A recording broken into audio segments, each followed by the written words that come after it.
Welcome back to the Straight Within, everyone. Here we are once again. Me, your host, Sashin Johnson, and of course, the latest Manchester United news I want to bring to you. And as you see in the thumbnail, Urian Timber, once again, he has come out and maybe not said anything of worry towards us and Erik Ten Hag more, but it seems like he's put a bit of a doubt in his move to Manchester United. We'll definitely speak more on that. Of course, as well, as you've seen, Pogba, Lingard, and Mata all leaving the club at the end of this month. It is good news. Let me tell you and assure you on that. That is good news. We'll speak about that as well. And we'll speak about the players that have been nominated thus far for the Sir Matt Busby Award for Player of the Year. So, before we get into it, subscribe to the channel. Our goal is 1,000 subscribers before the end of the year. And of course, links to our various socials in the description below. So, as you've seen it, Urian Timber, a worry. It is a worry because we know that he loves playing under Ten Hag. We know that a move to Manchester United, shall I say, was verbally agreed.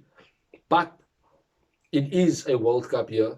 He is with the Netherlands squad right now. And we have to be realistic. Will he start under Ten Hag? Perhaps yes. But of course it will be his first season in the Premier League. A young defender.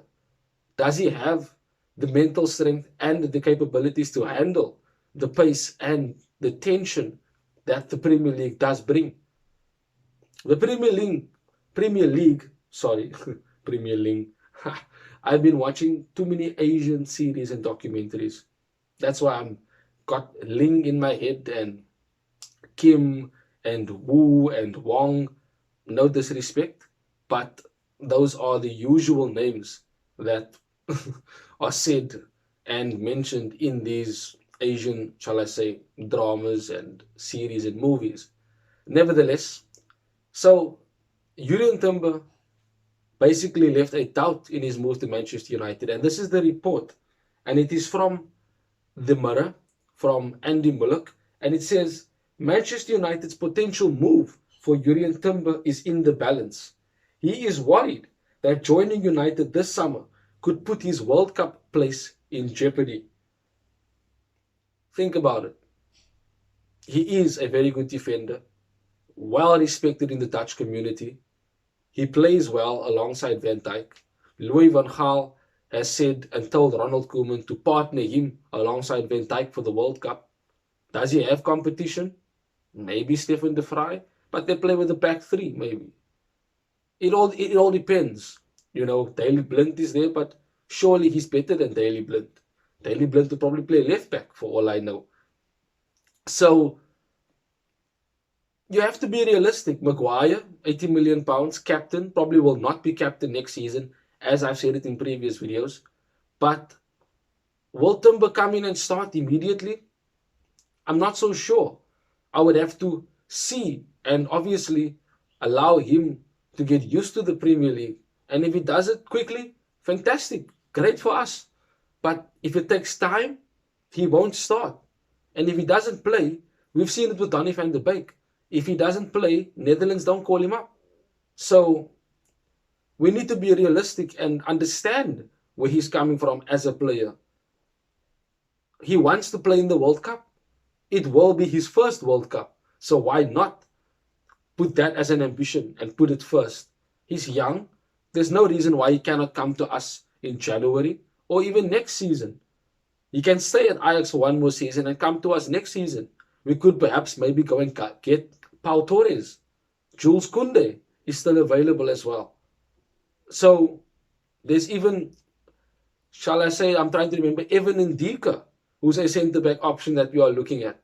So there are other options out there if Urian Timber's move does not go through. And if we have to look at other defenders, perhaps to get another centre-back in, which Erik Ten Hag wants, then perhaps Pau Torres would then be the number one centre-back target if a move for Jurgen Timber does not go through. But let me know in the comments which centre back you might think that Manchester United should go after. I did say in the previous video that Erik ten Hag wants to keep his targets a secret. So perhaps maybe he might tell Jurgen Timber, stay at Ajax for a year, come to us next season. There's nothing wrong in that. It's securing our future. It's securing another quality player coming in next season. Rangnick himself said it. Fixing Manchester United and taking it back to the top and building a quality team that will work for each other, like Ten Hag said, might take 1, 2, maybe 3 transfer windows. So why not try and get Jurgen Timber by January, next summer? There's nothing wrong. There are other options out there, and we have to be realistic about that. But we do know that we will be getting someone in at centre-back. Whether it be Jurgen Timber, whether it be Pau Torres, we will see as the transfer window does become ever closer to actually being open. Moving along now to the Player of the Year nominations. And the reason why I want to speak about this first is the irony behind those that are leaving. And I mean no disrespect to Juan Mata, but it is just my general opinion. So David de Gea, Fred, and Ronaldo are the 3 players who have earned the most votes thus far for Player of the Year, the Sir Matt Busby Award. Now, Ronaldo has come in his first season and gets nominated for Player of the Year. He's nominated for the PFA Player of the Year as well, alongside the likes of Kane, Son, Van Dijk, Salah, etc.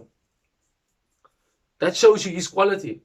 It shows you his GOAT status. It shows you, shall I say, his professionalism, and show his talent, hard work, his drive to win. In a disastrous season, a pathetic season that we've had, he still excelled. Performances, yes, here and there, he did not perform, but he was starved of service. We know this. We've spoken about this. It's not obvious. A blind man can see that without a midfield, there's no way the forward line can score.